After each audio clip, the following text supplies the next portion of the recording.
তিতিন বেবির পক্ষ থেকে সবাইকে শুভ নববর্ষ। আজকে তিতিন বেবি দেখো সুন্দর একটা নতুন জাম্পস্যুট পরেছে, আর এটা কিন্তু তিতিন বেবির মাম্মাম নিজে হাতে তিতিন বেবিকে বানিয়ে দিয়েছে, তাই না তিতিন বেবি?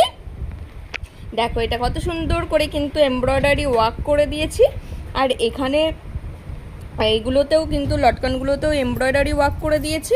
মাম্মাম একটু দাঁড়াও তো সোনা। Very good very good. এই তো এই যে সুন্দর দেখো পুরো লুকটা তোমাদের দেখিয়ে দিচ্ছে। আর পায়ের কাজটাও কিন্তু এই ফ্লাওয়ার মোটিভগুলোও কিন্তু আমি পুরো হ্যান্ড এমব্রয়ডারি করে দিয়েছি। আর পিছনটা দেখো, পিছনটা ব্যাক করো ব্যাক করো ব্যাক। হ্যাঁ, এই যে এখানে বাটনগুলো আছে, বাটনগুলোতেও কিন্তু এমব্রয়ডারি ওয়ার্ক করে ফ্লাওয়ার মোটিভ করে দিয়েছে। কিন্তু তিতিন বেবিকে কেমন লাগছে অবশ্যই কমেন্ট করে জানাবে। আর তিতিন বেবির মাম্মামের হাতে বানানো ড্রেসটা তোমাদের কেমন লেগেছে সেটাও কিন্তু জানাতে ভুলো না। তিতিন বেবি সবাইকে শুভ নববর্ষ বলে